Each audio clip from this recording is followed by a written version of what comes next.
relax your anus. Your anus, your shoulders. Try to relax your anus. Your anus, your anus. Try to relax your anus. Your shoulders, your anus. Try to relax your anus. Your anus. Try to relax your anus. Try to relax your anus. Try to relax your anus. Your anus.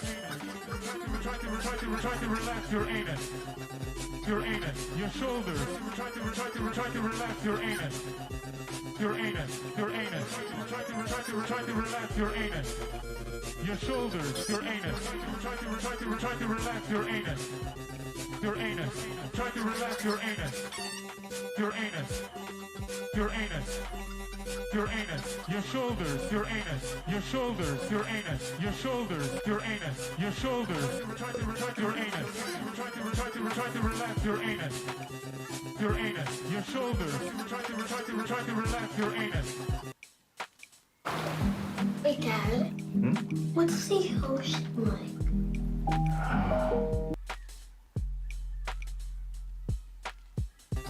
Your anus, your anus. Try to relax your anus.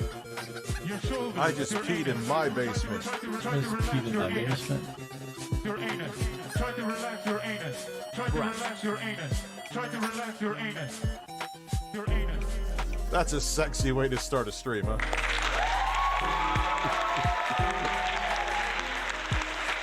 Nothing like scratching an armpit and being shirtless. Sexy Coco, I'll read your super chat the second you had something interesting to say about Phil. I'm gonna say something that I love the detractors, because they love me when I'm roasting Phil, but then they realize that I'm fascinated, but there's a difference between, I talk about Phil every day. I know I talk about Phil every day. I'm gonna get to all the super chats. I didn't miss a single one because I haven't gotten to them. Thank you. I don't want you to think I'm, not appreciative, but where I jump off the train with Phil is when you want to destroy it. I don't understand it.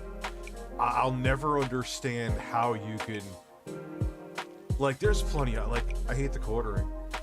Am I ever going to go outside of YouTube and do anything? No. I hate Pat the NES spawn. I'm not a fan of wood. I don't dislike it like that. It's just weird. Like I saw whom I'm doing a video on sweet, what are you talking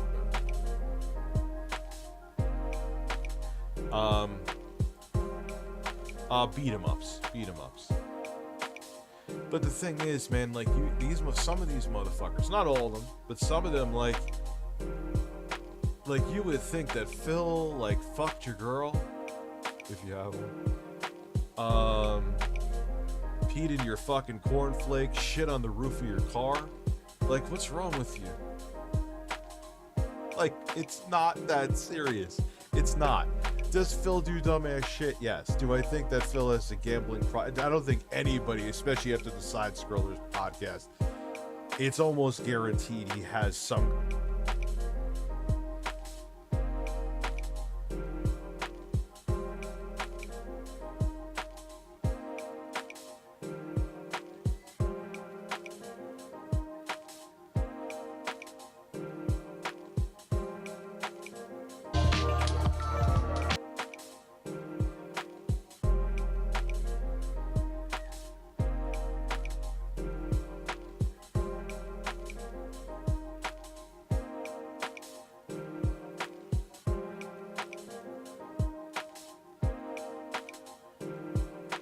DiGiorno fully stuffed crust pizza with an extra layer of cheese. It's not delivery, it's DiGiorno.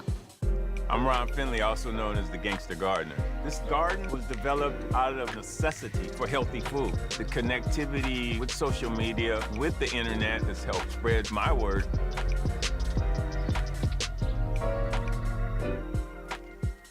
Watch this movie, I refuse to even watch the trailer. But Matt, come on, let's talk about this match. We got a good one coming here. The Vancouver. Don't you dare bring it up again. Don't you dare bring it up again. I was about to Titans say versus Shark. this is going to be a sick game, right? There's a lot of like just implications on just the tournament overall on this particular match, right? It's a huge one for the Shock. I think also to remind people, like Shock, you know, some visa stuff. They're playing from Korea. It's like 5 a.m. In Korea right now.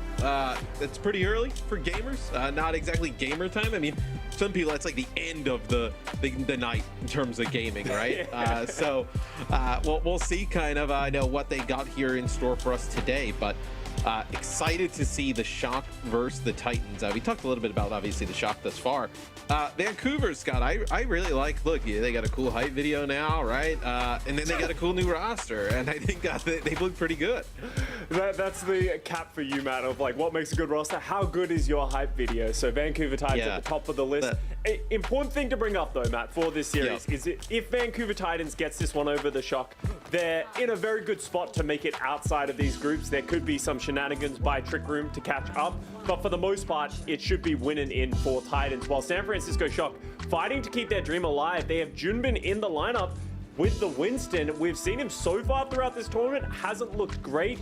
They look a little lost, and once again, San Francisco Shock are running back to spawn before the fight's even begun.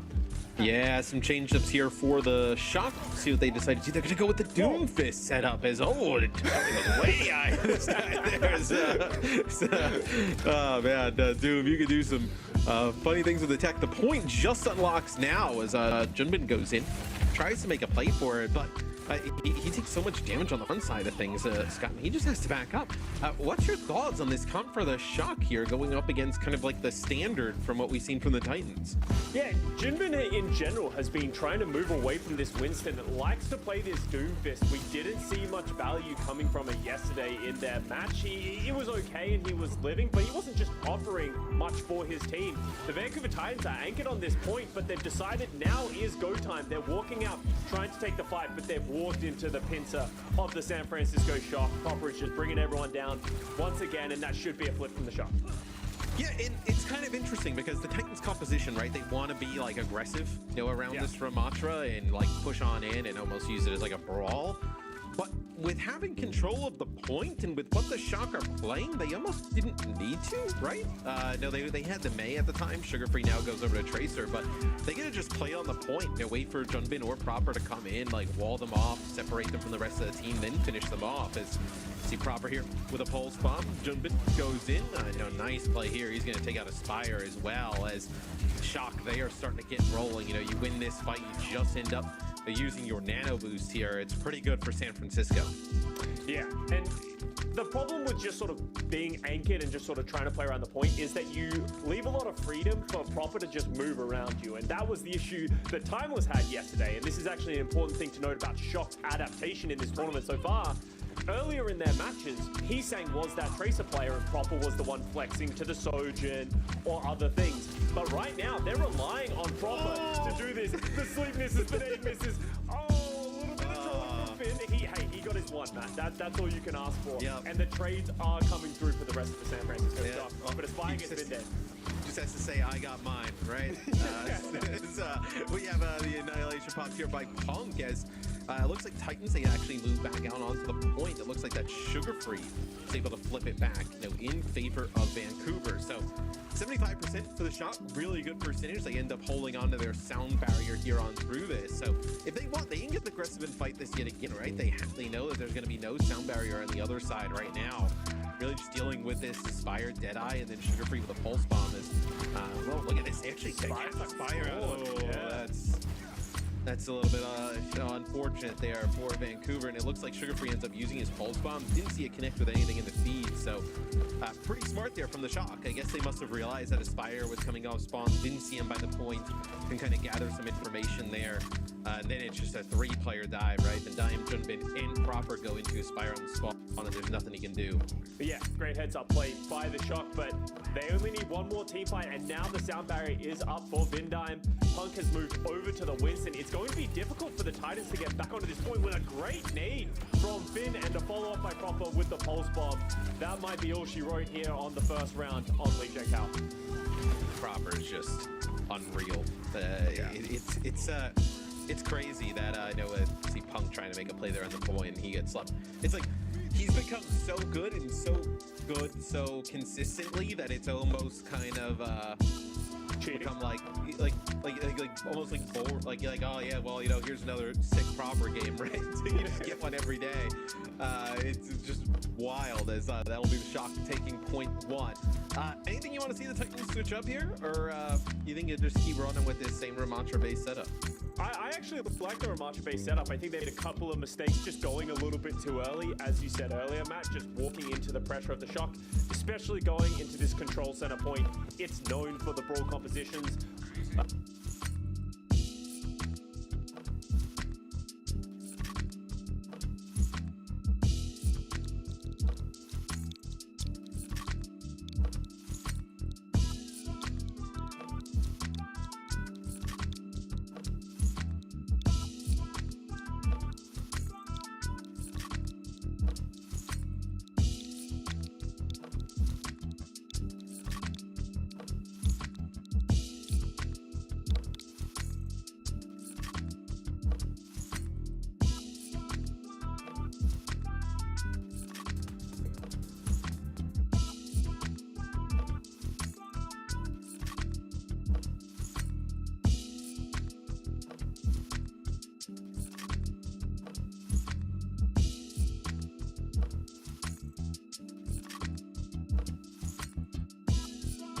been to. So it makes sense to maybe stick with something that you're so confident with, especially maybe knowing exactly how much damage your Iron Hands is going to take if it switches in on a certain attack. Yep. And now that means that your Tyranitar with the Lumberry, that might be another thing. You have to switch into the Amoonguss, Terra Flying with that Terra Blast instead of taking something like Boar. It could be really nice.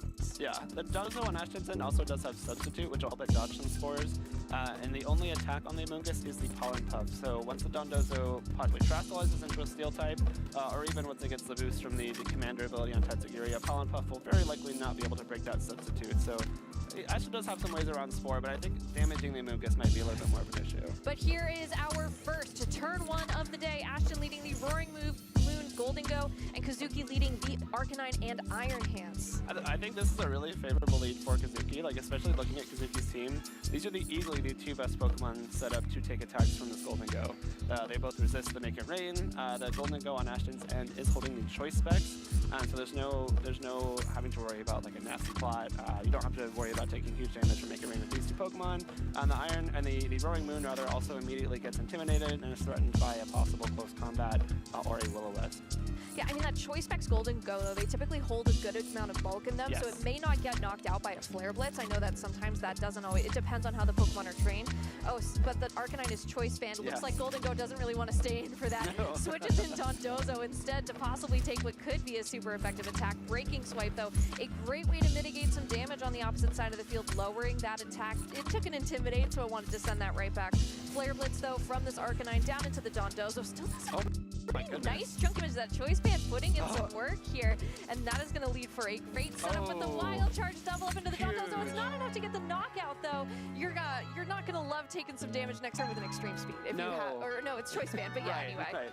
That is some huge damage. That is a massive Flare Blitz. A -1 Flare Blitz did that much damage to a Dondozo. That is very impressive from Arcanine. Just a really great read from Kazuki, though. Like that, the King Gambit is holding that Choice Spec, so there's no possible chance for a doubling up into Protect there. And a Flare Blitz very easily knocks out that Golden Go, especially it is that Terra Steel, so it can't Terastallize away from a Fire weakness.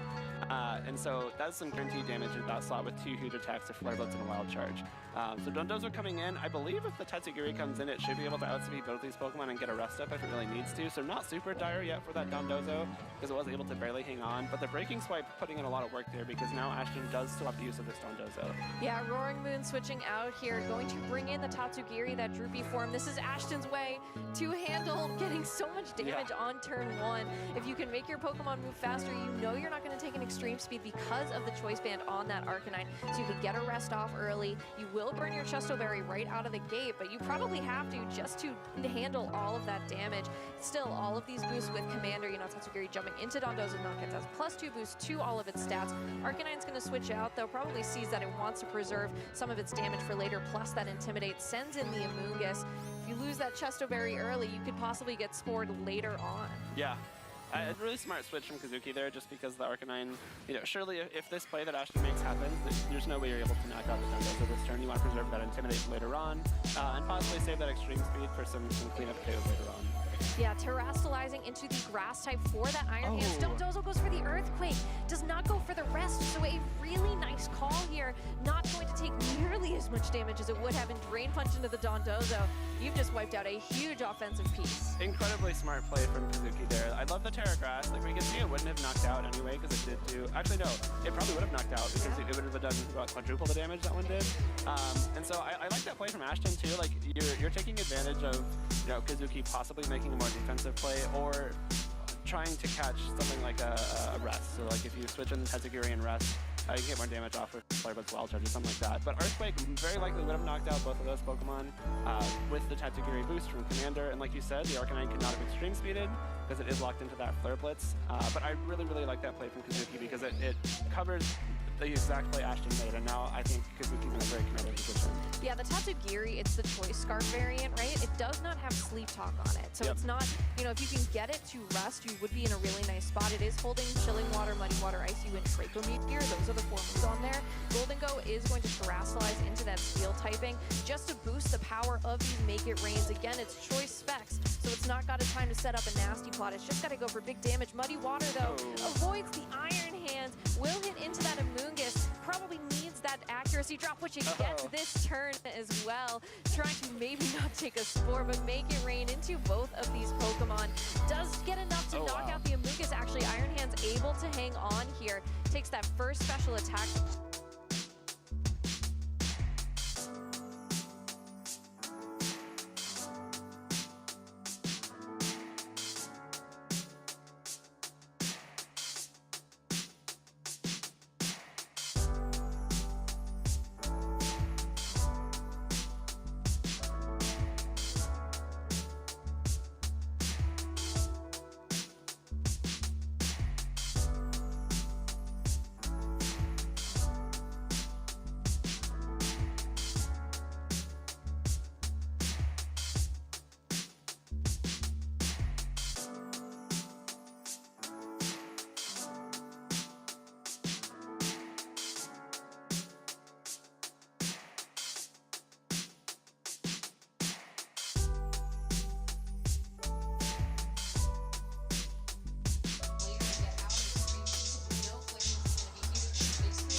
You know,